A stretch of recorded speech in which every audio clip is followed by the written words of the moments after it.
Welcome to maths with Isaac. Maths with Isaac के इस video में आप सभी का स्वागत है। आज हमारा लेक्चर 9 है। तो इस लेक्चर 9 में हम कवर करने वाले हैं मिसलेनियस प्रॉब्लम्स प्रोबेबिलिटी पे।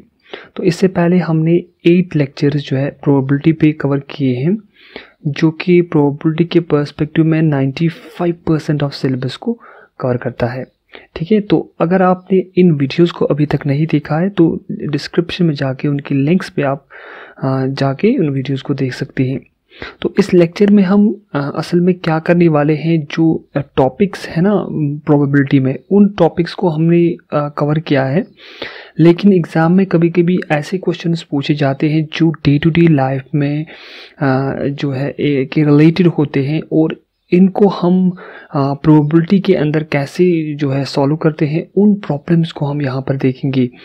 और ये जो प्रॉब्लम्स होती है ये थोड़ी हटके होती है, और जो IBPS या बैंकिंग एग्ज़ाम में होते हैं, या वो एग्ज़ाम जिनमें प्रोबेबिलिटी का सेक्शन दिया गया होता है, उनमें जो है हमेशा इसमें क्वेश्चन पूछे जाते हैं। तो मैंने समझा कि मैं भी जो है एक लेक्चर इस पे बनाऊं, ताकि आपको एक आइडिया मिले कि मिसलेनियस प्रॉब्लम्स में प्रोबेबिलिटी पे कैसे क्वेश्चंस आ सकते हैं। तो ये हमारा लास्ट लेक्चर होगा प्रोबेबिलिटी पे। तो यही लास्ट लेक्चर के साथ ही हम इस प्रोबेबिलिटी सेक्शन को जो है कंप्लीट करेंगे, और इसके बाद जो है हम नेक्स्ट टॉपिक उठाएंगे। तो ये जो वीडियो सीरीज़ है specially JKSSB panchayat accounts assistant के लिए डिज़ाइन की गई है। तो अगर आप मेरी इस चैनल से इस मैथमेटिक्स और स्टैटिस्टिक्स का सेक्शन जो है कंप्लीट करना चाहते हैं, इसको प्रिपेयर करना चाहते हैं, तो आप मेरी इस YouTube channel maths with Isaac को सब्सक्राइब कर सकते हैं। कंटेंट अच्छा लगे तो प्लीज़ इसको लाइक करें और अपने दोस्तों के साथ शेयर भी कीजिए। अगर आप इस वीडियो की PDF फाइल डाउनलोड करना चाहते हैं तो आप मेरे Facebook page maths with Isaac पे जा सकते हैं। वहाँ से आपको एक लिंक मिलेगी, जहाँ से आप इस पर क्लिक करके गूगल ड्राइव के होम पेज पे जाके वहाँ से फाइल को डाउनलोड कर सकते हैं। ये मेरे इस फेसबुक पेज का इंटरफेस है। अब हम टॉपिक की तरह देखते हैं, लेकिन टॉपिक शुरू करने से पहले मैं आपको बताऊं कि ये जो टॉपिक है इसमें थोड़े मैथमेटिकल बैकग्राउंड जो स्टूडेंट्स होंगे उनको थोड़ा आसान लगेगा ये, और जिनका मैथ्स बैकग्राउंड नहीं है तो उनके लिए थोड़ा मुश्किल होगा। लेकिन मैंने क्या किया है, पहले ही मैंने जो कंसेप्ट इस वीडियो में लगते हैं उनको पहले ही जो है मैं आपके सामने रखूँगा, उनको थोड़ा बहुत ब्रीफली जो है एलैबोरेट करूँगा, ताकि आने वाली वीडियो में जो भी क्वेश्चन से प्रॉब्लम्स हो वो आपको आसानी से समझ में आ जाए। तो मैथ्स बैकग्राउंड के लिए उनके लिए तो आसान ही होगा। चलिए देखते हैं हम कौन से इसमें कॉन्सेप्ट्स हैं। इवन एंड ऑड नंबर्स जो है ये तो आसान कंसेप्ट है। वो नंबर्स जिनको हम 2 से एग्जैक्टली डिवाइड कर सकते हैं उनको हम इवन नंबर्स कहते हैं। For example 0 divided by 2। तो अगर हम इसका देखेंगे तो ये 0 के बराबर होता है, तो इसका मतलब 0 जो है वो इवन नंबर है। ठीक है, इसी तरीके से हमारे पास अगर फॉर एग्जांपल 2 होगा तो 2 divided by 2 that is equal to 1। ये भी एक इवन नंबर है 2। इसी तरीके से अगर मैं थोड़ा सा बड़ा नंबर लूँ 56, अगर मैं इसको 2 से डिवाइड करूँगा, 2 1 is 2, 2 2 is 4 and 2 3 is 6, so it becomes 23। तो इसका मतलब इसको एग्जैक्टली डिवाइड होता है, तब जाके इन नंबर्स को हम क्या कहते हैं, इवन नंबर्स। ठीक है, तो वो नंबर्स जिनको 2 से हम एग्जैक्टली डिवाइड कर सकते हैं। In contrary to these even numbers we have odd numbers. So what are odd numbers? We have for example 1, and if we divide this 1 with 2 we will get 0.5, not gets exactly divisible by 2। so ये 2 से divide नहीं हो रहा है। ठीक है, इसी तरह से हम अगर हम दूसरा नंबर कोई लेंगे for example 9, and if we divide it with 2 and we get 4.5 which again is not divisible by 2। यानी कि 9 जो है उसको 2 से डिवाइड एग्जैक्टली नहीं हो रहा है, तो इनको हम ऑड नंबर्स कहते हैं।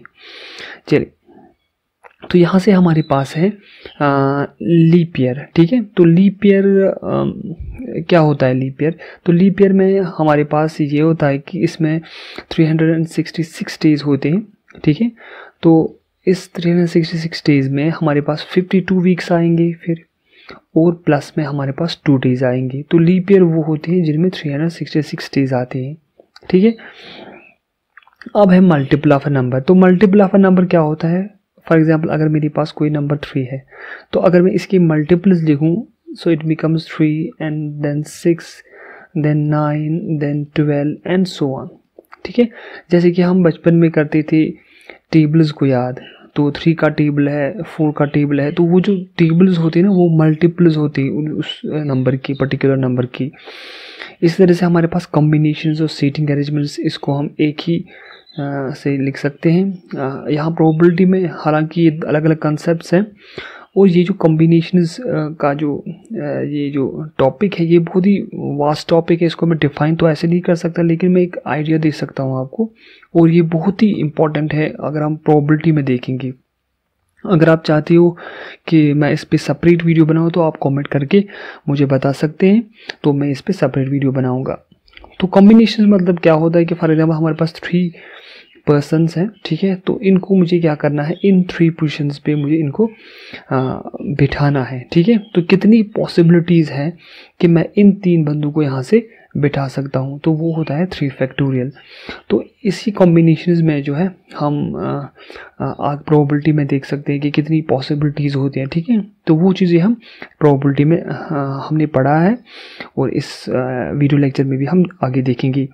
और सबसे इम्पॉर्टेंट कंसेप्ट है विनिंग प्रोबेबिलिटी। अक्सर इससे इस सेक्शन से क्वेश्चन पूछे जाते हैं। अगर हमारे पास टीम 1 है और टीम 2 है, ठीक है, तो टीम 1 और टीम 2 है, तो फॉर एग्जांपल अगर हम विनिंग और लूजिंग प्रोबेबिलिटी की तरह देखेंगे, फॉर एग्जांपल इसका P1 है तो और इसका लूजिंग प्रोबेबिलिटी Q2 है, और टीम 2 की विनिंग प्रोबेबिलिटी P2, सॉरी यहाँ Q1 है, और जो लूजिंग प्रोबेबिलिटी है वो है Q2। तो ओवरऑल अगर हम देखेंगे इन दोनों टीम्स में से कोई एक अगर जीते, यानी कि at least one of them will win, then the probability is given by P1 Q2 plus P2 Q1। ठीक है, तो ये हम लास्ट एग्जाम्पल में देखेंगे हम कि ये कैसे जो है हम लेते हैं। चलिए अब हम जो है प्रॉब्लम्स को देखेंगे, और प्रॉब्लम्स में हम देखेंगे कि कैसे जो है इन कंसेप्ट्स को हम यूज़ करेंगे। सो पहले हमारे पास है लीप ईयर का कंसेप्ट। तो लीप ईयर आपने देखा कि इसमें हमारे पास, देखिए पहले मैं आपको इन ए ट्रिकी वे में बताऊंगा आपको सेकेंड्स में इस क्वेश्चन को कैसे सॉल्व किया जाता है, और फिर मैं आपको बेसिक मेथड से दिखाऊंगा कि कैसे हम इन क्वेश्चन को सॉल्व कर सकते हैं।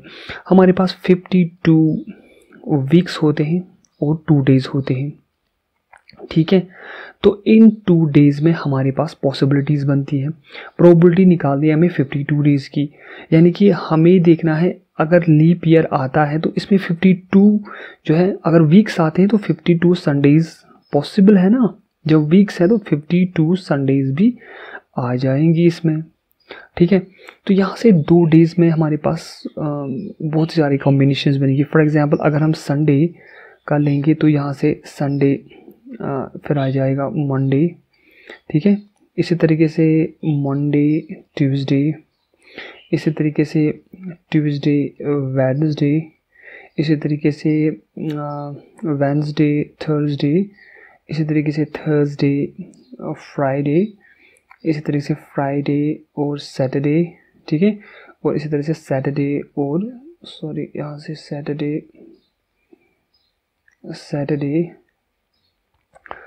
और संडे।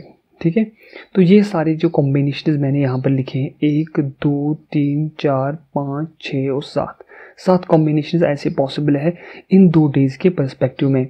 तो मुझे चाहिए कि 52 संडेज़, तो इसका मतलब ये तो मुझे मेरे इवेंट में नहीं आएगा, और ये भी तो मेरे इवेंट में नहीं आएगा, क्योंकि यहाँ से सैटरडे और संडे है। ठीक है, तो यहाँ से सैटरडे है तो ये भी आएगा, ये भी, तो 5 मिला के हमारे पास आते हैं। तो प्रोबेबिलिटी अगर 52 जो हमारे पास है वो है कितनी, शाबाश, 5 divided by total number of cases जो है 7, तो ये इसका आंसर होगा।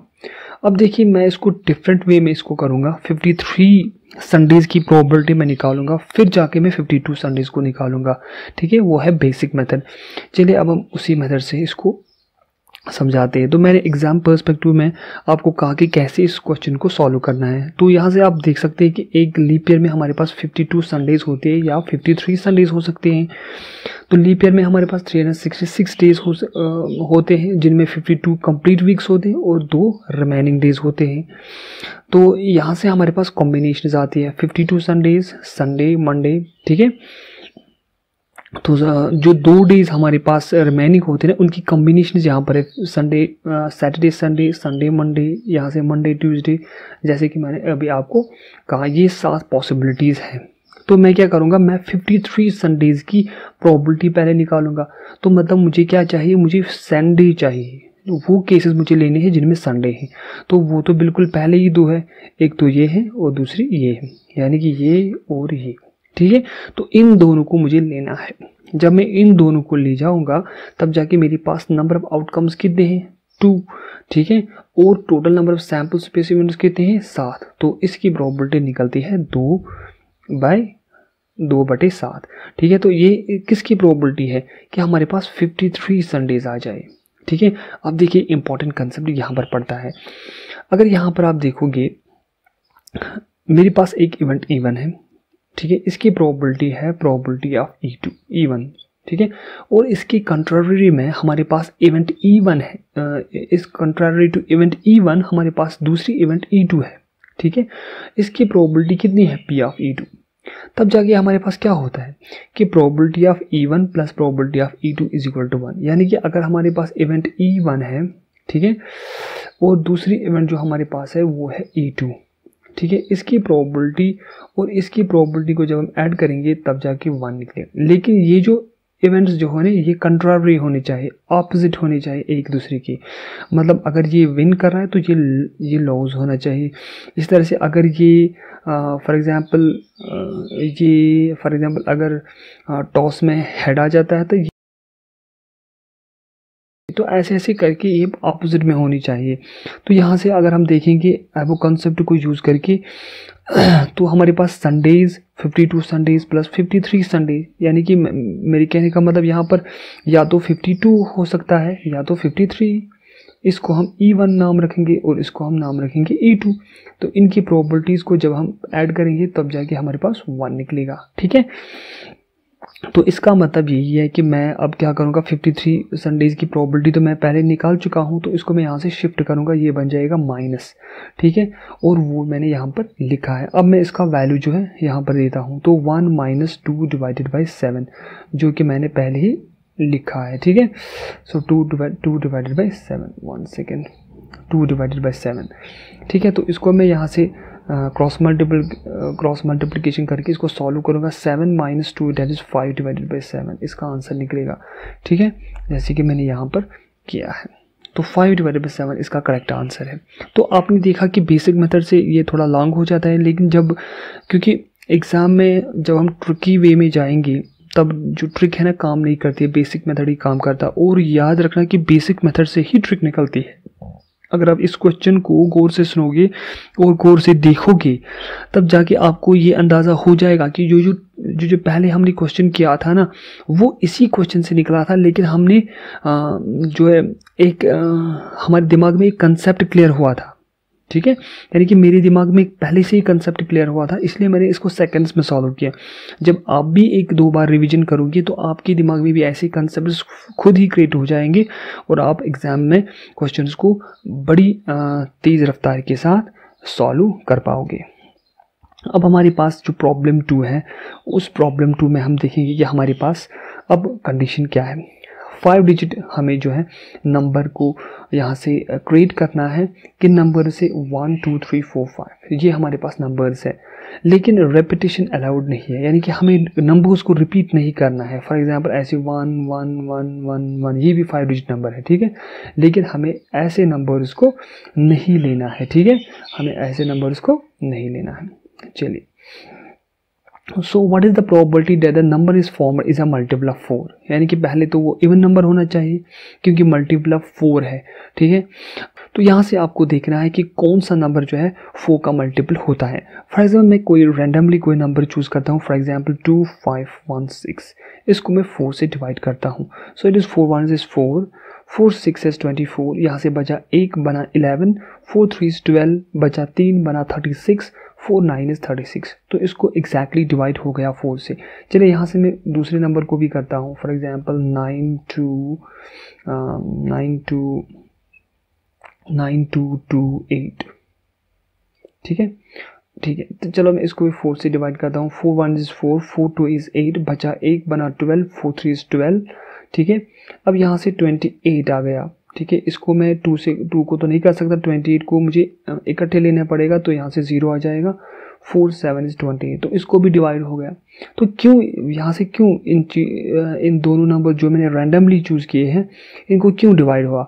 क्योंकि इसके लास्ट में अगर आप 2 डिजिट देखोगे 16 और इसके 2 डिजिट देखोगे 28, ठीक है, इनको 4 से एग्जैक्टली डिवाइड होता है। यहाँ से भी देख लीजिए, यहाँ से भी। So it is 4 1 is 4, 4 4 is 16। ठीक है, और यहाँ से 4 1 is 4, 4 7 is 28। यानी कि आपको वो नंबर्स यहाँ से निकालने हैं जिनकी लास्ट 2 डिजिट नंबर पहले तो इवन नंबर होने चाहिए और दूसरे वो नंबर जो 4 के मल्टीपल हो। ठीक है, चलिए अब हम इस क्वेश्चन को यहाँ से करते हैं। तो कितनी पॉसिबिलिटीज़ हैं हमारे पास कि इन नंबर से हम ऐसे 2 नंबर्स को कंस्ट्रक्ट करें जो 4 के मल्टीपल है। फॉर एग्जांपल पहले 4 के मल्टीपल है 12, दूसरा है 24 इसमें, तीसरा है 32 और फोर्थ इसमें 42 तो नहीं होगा, 52। ठीक है, तो 52 लास्ट वाला है इसमें जो कि 4 से एग्जैक्टली डिविजिबल होंगे। ठीक है, और यहाँ से अगर आप देखोगे तो ये 4 नंबर्स हमारे पास है जिनको 4 से एग्जैक्टली डिवाइड होता है। सो हम क्या करेंगे, सो देयरफॉर द पॉसिबली हमारे पास जो 5 डिजिट नंबर्स बनाने हैं ना, उनमें हम क्या करेंगे, इन नंबर्स को लास्ट में रखेंगे।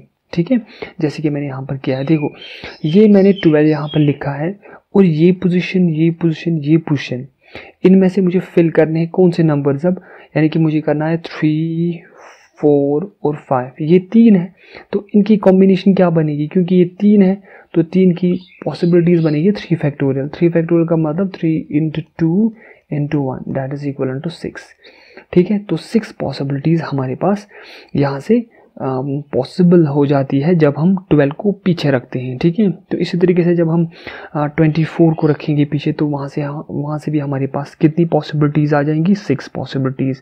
इसी तरीके से 32 जब रखेंगे तो 6 पॉसिबिलिटीज़, 52 को रखेंगे तो फिर से 6 पॉसिबिलिटीज़, क्योंकि हमारे पास 3 पोजीशंस हैं और इन 3 पोजीशंस को हम 3 फैक्टोरियल पॉसिबिलिटीज़ में जो है यहाँ से रख सकते हैं। तो कितनी टोटल नंबर ऑफ़ पॉसिबिलिटीज़ है, 24। तो इसका मतलब जो हमारे पास इवेंट है ना NFE, इसमें नंबर ऑफ़ आउटकम्स कितने हैं, 24। ठीक है, तो 24 है। अब हम सैम्पल स्पेस की तरह देखेंगे। ठीक है, तो सैम्पल स्पेस में हमारे पास 5 फैक्टोरियल कॉम्बिनेशंस आएंगे। क्यों, देखिए हमारे पास 5 डिजिट्स हैं। ठीक है, ये 1 2 3 4 एंड 5। ठीक है, ये 5 पोजीशंस पे हमें क्या करना है, हमें इन डिजिट्स को रखना है, क्योंकि यहाँ से सैम्पल स्पेस आ रहा है ना कि इवेंट, तो हम कोई भी नंबर किसी भी जगह रख सकते हैं। तो कुल मिला के हमारे पास 5 फैक्टोरियल कॉम्बिनेशंस आएंगी। ठीक है, तो 5 नंबर्स को 5 फैक्टोरियल कॉम्बिनेशंस में हम पॉसिबिलिटीज़ में हम लिख सकते हैं। सो that is 5 4 is 20, 3 2 is 6, so it becomes 120। ठीक है, तो यहाँ से आप 120 को निकाल सकते हैं एज अ सैम्पल स्पेस का जो टोटल नंबर ऑफ आउटकम्स है वो ये है। अब हम प्रोबेबिलिटी निकालेंगे जो कि बिल्कुल आसान है, NE divided by NS। So that is equal to 24 divided by 120। So 24 इसको हम 6 से करेंगे। 6 4 is 24, 6 2 is 12, 0, 4 1 is 4, 4 5 is 20। तो आंसर आ गया 1/5, इसका आंसर है। ठीक है, तो ऐसे इन क्वेश्चंस को पकड़ना है और देखना है कि यहाँ से आपको बेसिक नॉलेज होनी चाहिए कि अगर कोई नंबर 4 से डिविजिबल होता है तो इसके लास्ट जो डिजिट्स है वो डिवाइड 4 से होने चाहिए, तब जाके हमारे पास जो नंबर है वो 4 से डिवाइजिबल होगा। अब हमारे पास प्रॉब्लम 3 है। प्रॉब्लम 3 में हम क्या है कि हमारे पास ये नंबर्स है 1 से लेके 200 तक। हमें इन नंबर्स में से एक नंबर को पिक करना है और वो जो नंबर है वो प्राइम निकलना चाहिए। ठीक है, जैसे कि हमारे पास एक बैग है, तो इस बैग में से मुझे क्या करना है, 200 बॉल्स है। तो इन बाल्स में से मुझे एक बाल निकालनी है और हर एक बाल पे नंबर लिखे हुए हैं 1 से लेके 200 तक। तो मुझे वो प्रोबेबिलिटी बतानी है कि अगर मैं कोई बाल पिक कर रहा हूँ तो उस बाल पे मेरे को प्राइम नंबर होने चाहिए। अब प्राइम नंबर क्या होता है? प्राइम नंबर वो होता है जिसके फैक्टर में एक तो खुद नंबर इटसेल्फ हो और दूसरा 1 होना चाहिए। फॉर एग्जांपल मैं ऐसे लिखता हूँ 5, तो 5 के फैक्टर्स कितने हैं? एक तो 1 है और दूसरा 5 है, यही फैक्टर्स है इसके। इस तरीके से अगर मैं कोई दूसरा लेता हूँ, फॉर एग्जांपल 11 लेता हूँ, तो इसके फैक्टर्स क्या है?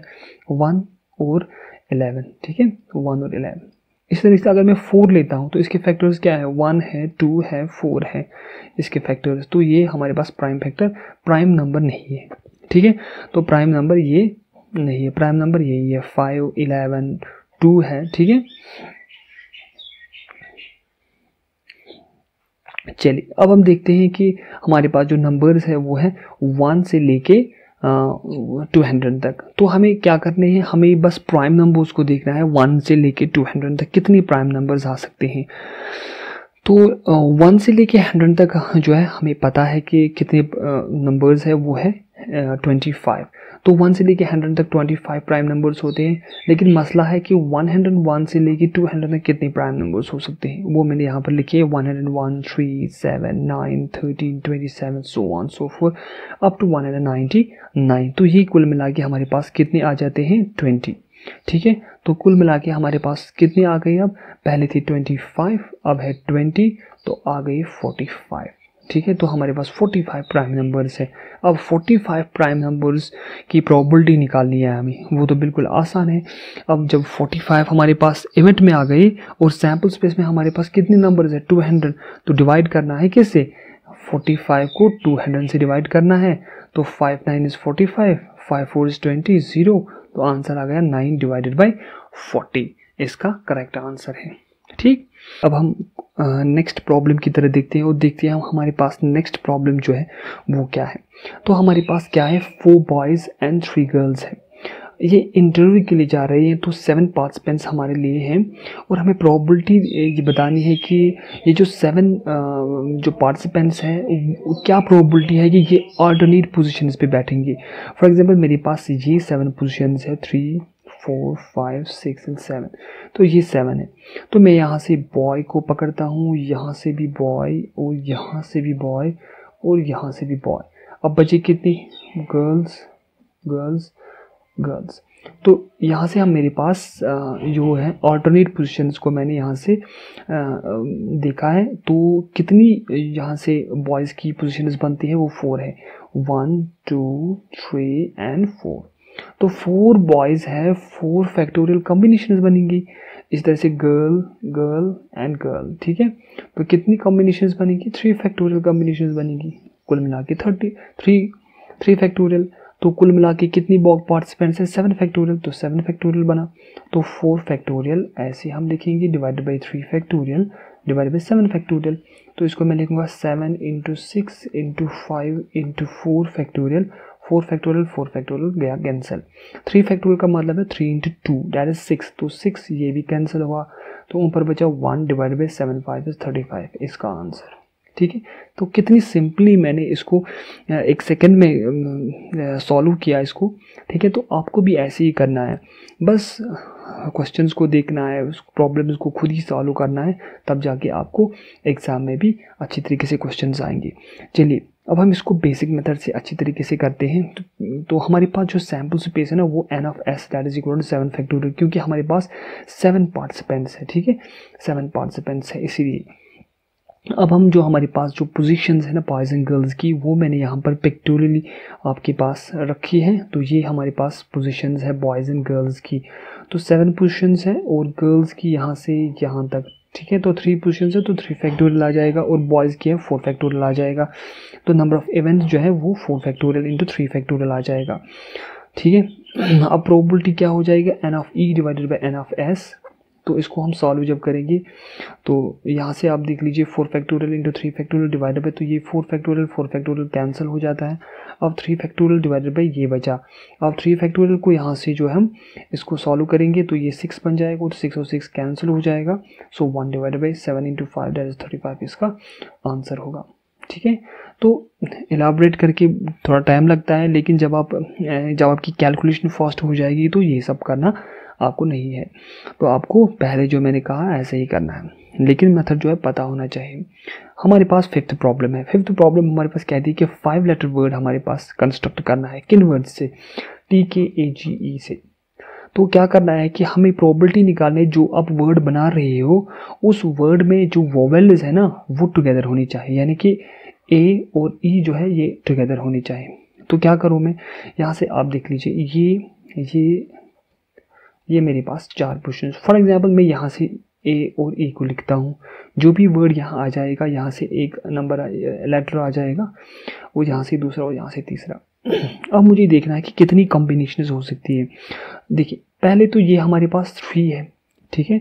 अब जब ये 3 है तो इसको मैं 3 फैक्टोरियल वे में इसको पॉसिबली इन नंबर्स, इन लेटर्स को रख सकता हूँ 3 फैक्टोरियल, यानी कि 6 वेज में इन लेटर्स को मैं इन 3 प्लेसेस पे रख सकता हूँ।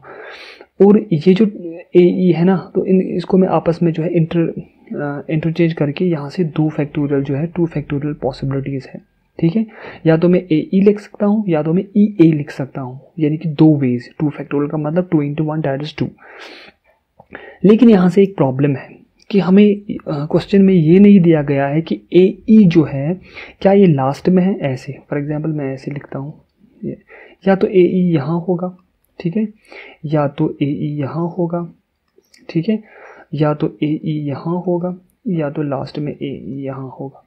तो कितनी पॉसिबिलिटीज़ है, यहाँ से 4 पॉसिबिलिटीज़ बनती है। तो लेकिन ये तो मैंने लास्ट में किया था ना, तो यानी कि इस एंटिटी को मैं पूरी एंटिटी को में भी इसको भी मुझे रिप्लेस करना है।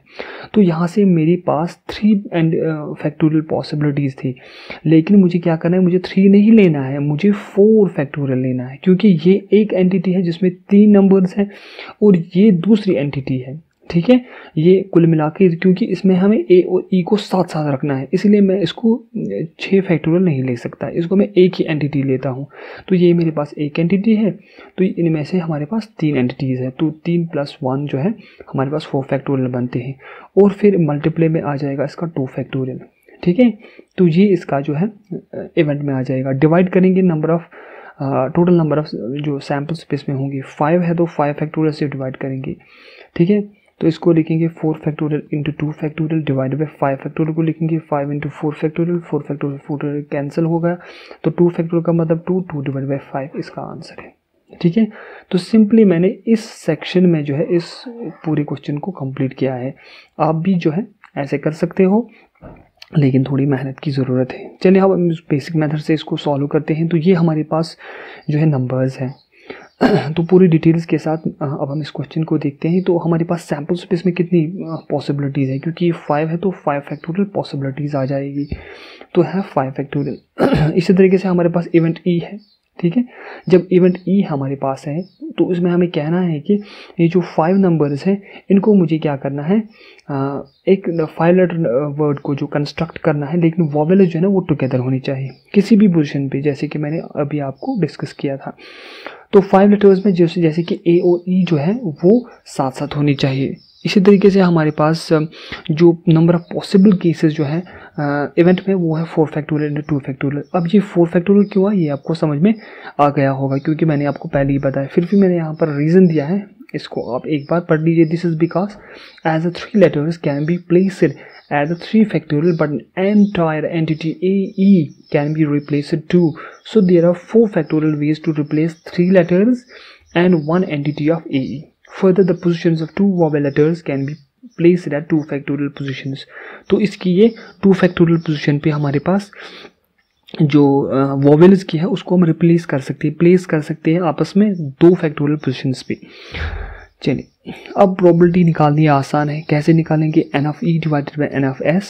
तो उसको सॉल्व करेंगे हम 4 factorial divided by 4 factorial 2 factorial divided by 5 factorial, 5 factorial को एक्सपेंड करके 4 फैक्टोरियल, 4 फैक्टोरियल कैंसिल हो जाएगा, बनेगा 2 डिवाइडेड बाई 5, इसका करेक्ट आंसर है।